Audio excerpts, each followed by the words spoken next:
Assalamualaikum warahmatullahi wabarakatuh. Para pemirsa sekalian dimana saja Anda berada, kembali saya hadir ke hadapan Anda membawakan masih menyambung dari tema yang dulu, yaitu tentang sholat id di tengah pandemi COVID-19. Para pemirsa sekalian, sholat id itu merupakan bagian dari syiar.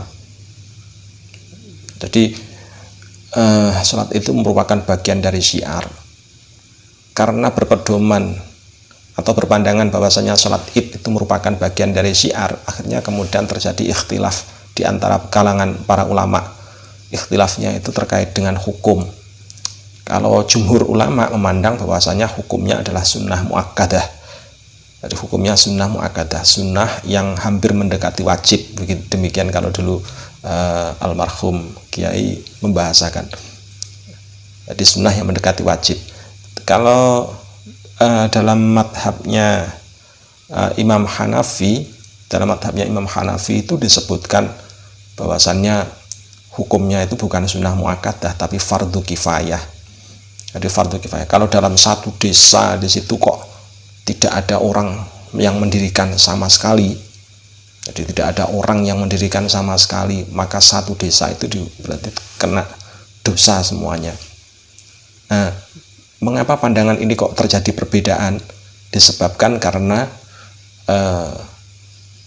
sholat id itu merupakan bagian dari syiar.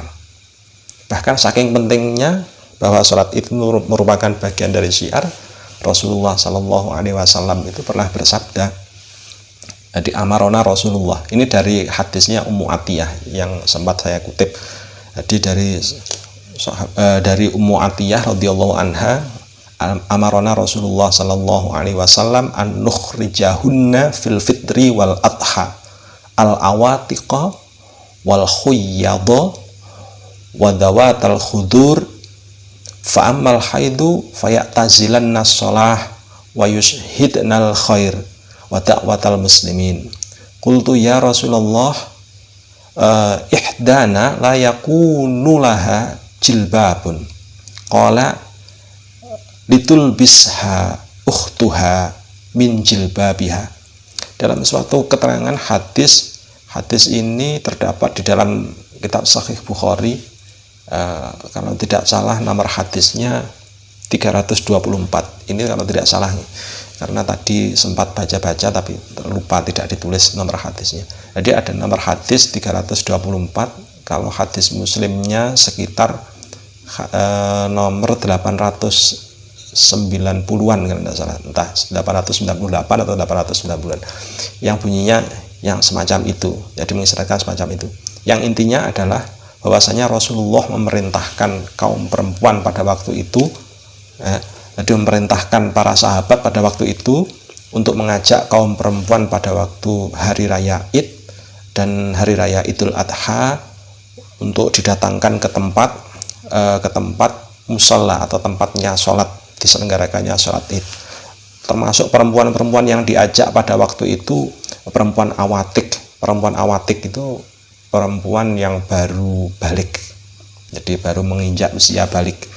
Terus kemudian para perempuan haid, meskipun sedang menyandang haid, tapi tetap untuk diajak datang.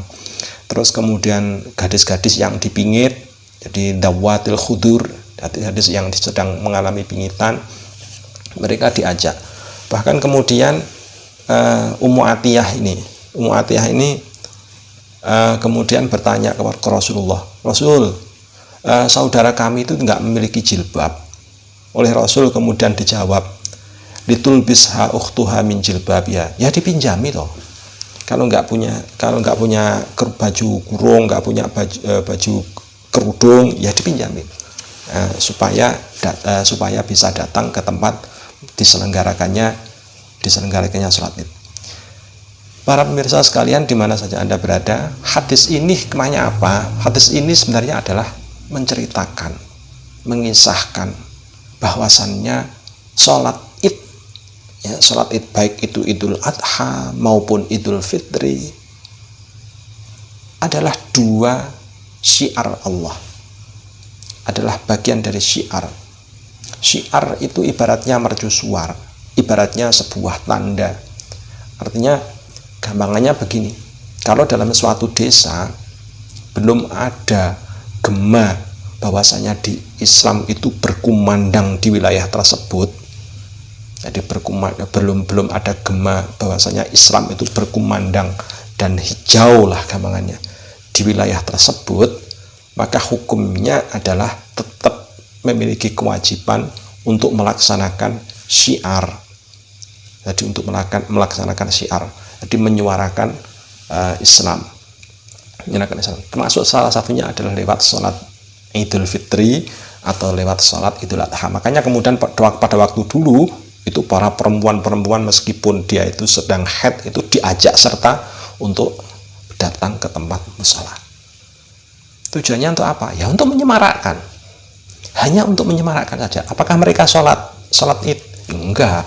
Kalau sedang berhalangan dari suci, maka ya enggak wajib untuk melaksanakan dia tidak dituntut untuk melaksanakan sholat Id. Tapi meskipun dalam kitab Kifayatul Akhyar, ya, dalam kitab Kifayatul Akhyar sana itu disebutkan kalau untuk perempuan-perempuan muda yang sekiranya itu yang cantik-cantik atau yang bisa mengundang fitnah, kalau dalam kitab Kifayatul Akhyar sana itu disebutkan ya nggak perlu diajak sekira kalau misalkan bisa menimbulkan fitnah. Tapi saat ini dalam kondisi pandemi corona seperti ini, kan tidak perlu hadir ke musola atau ke masjid atau ke tempat mana saja yang di situ diselenggarakan sholat Idul Fitri berjamaah karena bahayanya misalkan. Nah, kalau seperti itu, maka cara mendirinya bagaimana? Ya dilakukan sendiri di rumah. Dilakukan sendiri di rumah bersama keluarga atau minimal sholat sendiri. Niatnya untuk apa? Syiar. Jadi niatnya adalah syiar. Allah Subhanahu wa taala berfirman, "Dzalika wa may yu'azzim sya'airillah fa innaha min taqwal qulub."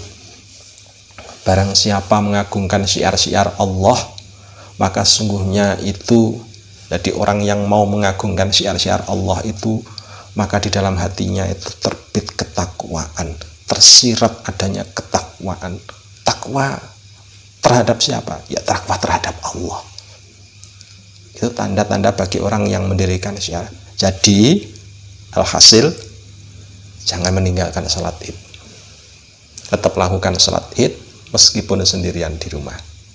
Assalamualaikum warahmatullahi wabarakatuh.